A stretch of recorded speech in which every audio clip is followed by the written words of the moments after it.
¿Puedes prestarme $300 para comprar una casa, mamá? Quiero que empecemos de nuevo. Aún recuerdo cómo me quedé paralizada al escuchar esa pregunta a través del teléfono. La forma en que lo dijo, casual, ligera, como si los 26 años de ausencia, como si los años que viví en soledad nunca hubieran existido. Estaba en la cocina, sosteniendo todavía una taza de café humeante. La ventana estaba entreabierta, dejando entrar la brisa de principios de primavera, con un leve aroma a flores. El mundo afuera era extrañamente tranquilo, pero dentro de mí la tormenta más antigua rugió de nuevo, más feroz que nunca. La voz de mi hijo, Andreu, familiar pero extraña. Tenía 46 años, pero para mí la última imagen seguía siendo la de un joven de 20 años en la sala del tribunal, sin siquiera mirar atrás mientras su padre lo llevaba. Solo una mirada atrás. No me dio eso. Y ahora, después de todos esos años, llama de repente con una voz dulce y llena de remordimiento. Pero luego, casi de inmediato, va directo al dinero. $300. El precio de un reencuentro. Solté una risa tenue, una que solo yo pude escuchar. $500,000 en compensación por una demanda injusta de hace años. El dinero que acababa de recibir. Una nueva puerta a una vida libre, o eso pensé. Pero antes de que pudiera cruzarla, la sombra del pasado estaba allí, con la mano extendida pidiendo una parte.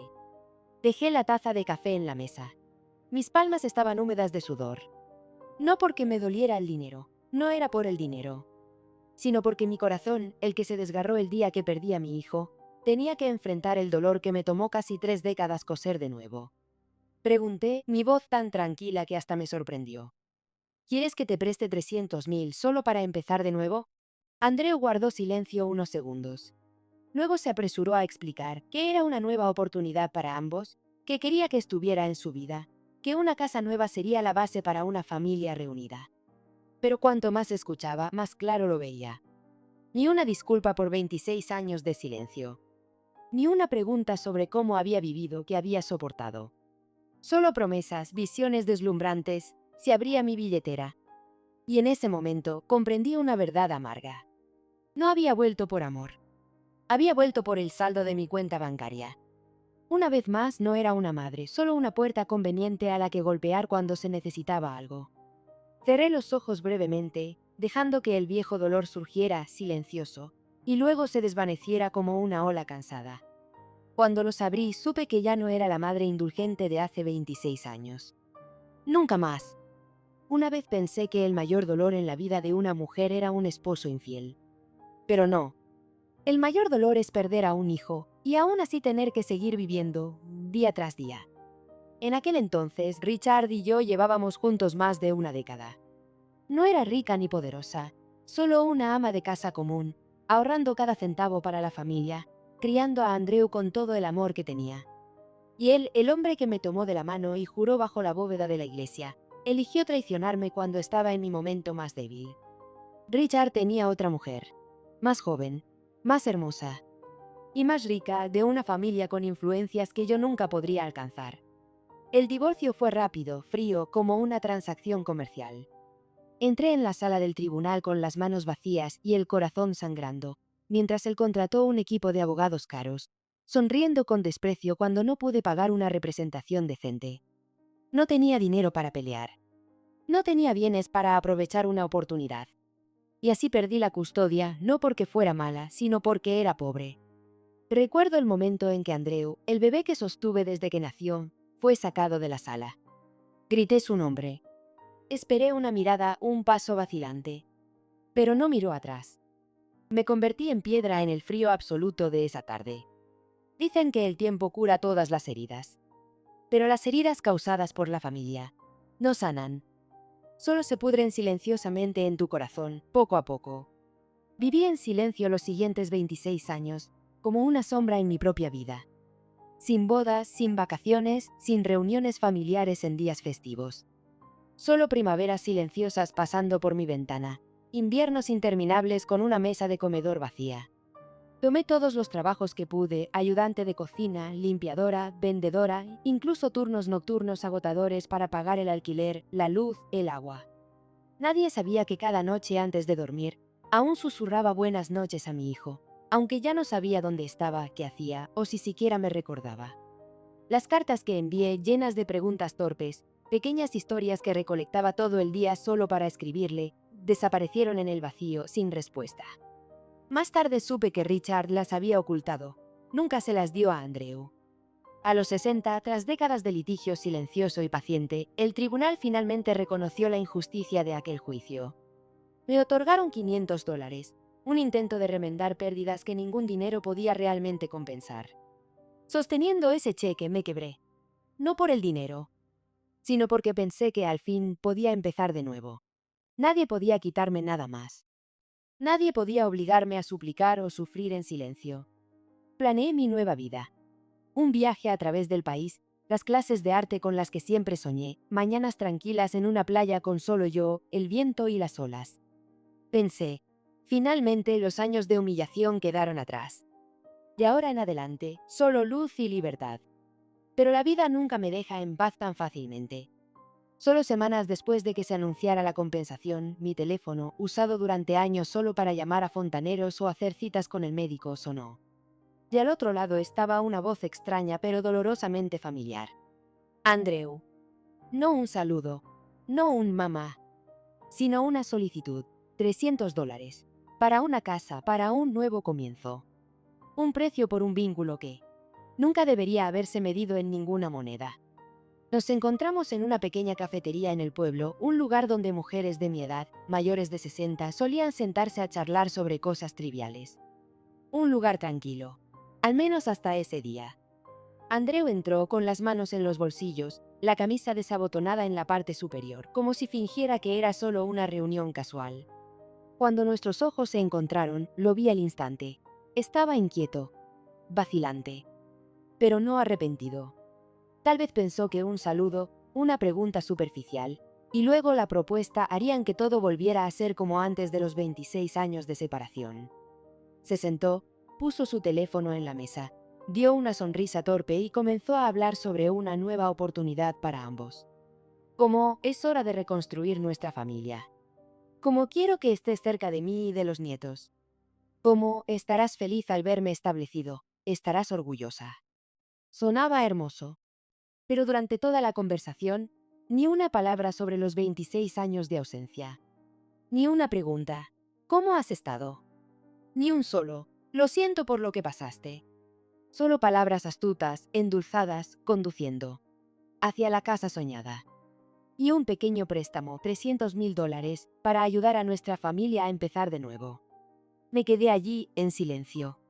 Escuchando a mi hijo hablar de dinero como si estuviera vendiendo una relación gastada.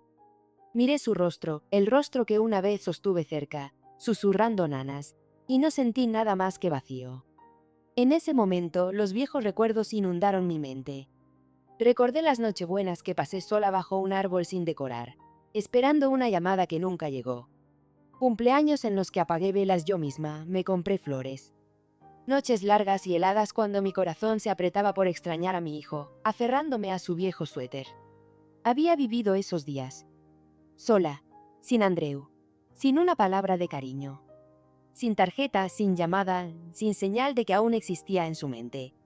Y ahora cuando le convenía aparecía como un extraño reclamando una parte de una herencia por la que no derramó ninguna lágrima.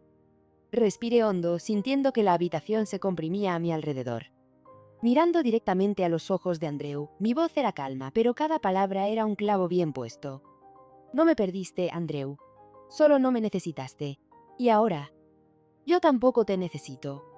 Sin gritos, sin lágrimas. Solo la verdad, simple como una cuchilla afilada. Andrew se quedó helado, sus manos, que golpeaban ligeramente la mesa, se detuvieron.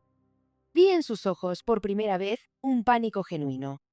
Pero no le di oportunidad de aferrarse. Me levanté, colgué mi bolso gastado al hombro y salí de la cafetería. Dejando atrás la mesa, la silla y a un hombre adulto sentado allí, aturdido, como si acabara de perder algo que nunca valoró realmente. Ese día, corté el contacto por completo. Bloqueé su número. Sellé todos los canales. No por enojo, sino porque me di cuenta de algo que no me había atrevido a admitir durante 26 años. El amor no es una obligación. El amor no es algo que tenga que suplicar o comprar. No le debía nada a nadie. Ya no tenía que vivir para probar que merecía amor. Ya no tenía que resistir la sombra del pasado.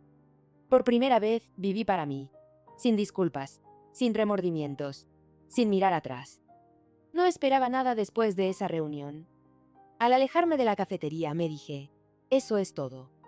Había hecho lo correcto para mí, y el resto lo dejé en manos del tiempo. Durante semanas después, mi vida volvió a su ritmo tranquilo. Por las mañanas sacaba mi bicicleta del garaje, daba una vuelta por el parque. Por las tardes, preparaba té, leía bajo el porche iluminado por el sol. No más esperar una llamada telefónica. No más esperanza frágil de que alguien me recordara. Pensé, tal vez Andreu elegiría olvidarme de nuevo. Y extrañamente, esta vez, estaba lista para aceptarlo sin que me rompiera el corazón. Pero la vida tiene una manera de sorprenderte cuando menos lo esperas. Una tarde, mientras regaba flores recién plantadas en el patio, un auto familiar se detuvo en la puerta. Andreu salió con las manos vacías, sus ojos ya no cargaban la arrogancia confiada de nuestro primer encuentro. Solo un hombre que había librado una batalla interna brutal, ahora de pie ante mí, crudo y honesto de una manera que nunca había sido. No abrí la puerta de inmediato. Solo me quedé allí observando, esperando ver qué diría esta vez. Andreu sacó un montón de papeles de su chaqueta, viejos, arrugados. Las cartas que le escribí durante años, enviadas al vacío. Cartas que su padre había ocultado como piezas robadas de la memoria de un niño. Su voz era ronca, casi un susurro. Las leí todas, mamá. Dijo que después de nuestro encuentro se sintió tan vacío que no podía dormir. Luego, mientras ordenaba cosas viejas de su padre, el hombre en quien una vez confió, encontró una caja de madera. Dentro estaban todas las cartas que envié. Líneas garabateadas, llenas de amor y desesperación, escritas con todo mi corazón. Andreu estaba allí, ahogándose sin ofrecer excusas, sin culpar a nadie. Solo admitiendo, me equivoqué. Estaba ciego. Te perdí a ti y a mí mismo en esas mentiras. No corrí a abrazarlo. No estallé en lágrimas como en los melodramas que había visto. Solo me quedé quieta, sintiendo la verdad asentarse entre nosotros, como una piedra arrojada a un lago, enviando ondas lentas y profundas. ¿Perdón? El perdón no es un interruptor. No es solo una disculpa y listo. El perdón para mí ahora es un viaje lento que requiere esfuerzo de ambos lados. Abrí la puerta. Lentamente, sin prisa. Andreu entró sin decir nada más, solo caminando a mi lado hacia el jardín. Nos sentamos en el banco de madera bajo el cerezo en flor. No había necesidad de muchas palabras. Algunas cosas, solo la presencia es suficiente. No prometí olvidar. No me apresuré a devolver la confianza como un regalo barato. Pero le dije a Andreu con una voz calma, libre de resentimiento. Si quieres reconstruir el puente entre nosotros, tienes que poner cada ladrillo tú mismo. Y yo estaré aquí observando. Si no te rindes, tal vez un día cruzaré al otro lado. Los ojos de Andreu estaban rojos, pero esta vez no vi cálculos en ellos. Solo arrepentimiento y un anhelo genuino. Ser amado no con dinero, sino con sinceridad. Y por primera vez en tantos, tantos años me permití creer. Tal vez algunas heridas, aunque no se puedan borrar, pueden sanar. Poco a poco.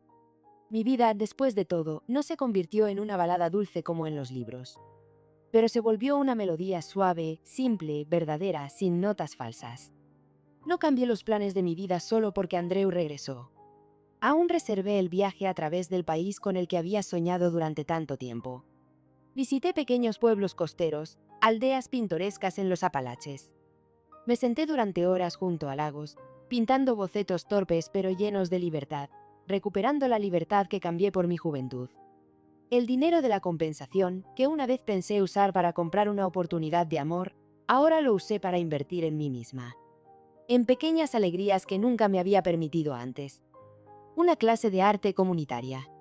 Un curso de repostería en el pueblo vecino. Un viaje en tren lento a través de campos dorados de trigo, donde podía apoyar la cabeza en la ventana, dejando que la brisa acariciara mi cabello plateado. Aprendí a amarme a mí misma, no con consuelos vacíos, sino con acciones reales. Ya no vivía para otros. Ya no ataba mi existencia si alguien me recordaba. Andreu, por su parte, no volvió a desaparecer. No más llamadas solo cuando necesitaba ayuda. No más promesas vacías sin acción. Comenzó a aparecer los domingos trayendo un pan casero o flores silvestres recogidas al borde del camino. Sin exigencias, sin expectativas, solo estando allí. No forzamos nada. Nadie se apresuró a llamarlo familia como antes. Nuestro vínculo, como una tela vieja, se remendaba poco a poco, pacientemente, torpemente, pero con sinceridad. A veces nos sentábamos uno frente al otro en el viejo banco del patio, tomando té, viendo el atardecer, sin necesidad de decir nada. Esos silencios, para mí, valían más que 1000 promesas. Una tarde de otoño, cuando las hojas se volvieron rojas como pequeñas llamas, Andreu preguntó vacilante: «Mamá, ¿alguna vez me has perdonado de verdad?». Dejé mi té, lo miré directamente. Mi voz era firme, sin ira persistente, solo la verdad más simple. «Te he perdonado, Andreu, pero no olvidaré. Y espero que tú tampoco olvides cómo viví para llegar a este día». Vi sus ojos llenarse de lágrimas, pero asintió. Sin discutir, sin excusas. Y en ese momento supe, finalmente entendió. El amor que le di toda mi vida, no es gratis, no es algo para tomar cuando se necesita y descartar cuando se termina. Ese amor exige respeto, cuidado, con sinceridad, paciencia y las acciones más pequeñas cada día. Ahora, sentada junto a mi ventana, con el atardecer dorando mi pequeña habitación, me siento más en paz que nunca. No porque tenga a mi hijo de vuelta, sino porque me tengo a mí misma, entera, resiliente, completa. Si alguien pregunta, solo sonreiré y diré: perdí mucho para aprender una verdad simple. El amor verdadero nunca es un hecho. Debe cultivarse con respeto, cada día, cada momento. Y tal vez, fue por eso que realmente supe qué es la felicidad. No dada por otros, sino construida por mí misma, ladrillo por ladrillo, lágrima por lágrima, con cada sonrisa vacilante en el crepúsculo. Si tu hijo regresara por dinero, ¿qué harías? ¿El perdón requiere condiciones? Da like, comenta y suscríbete si crees que la independencia y el autorrespeto son los mayores tesoros.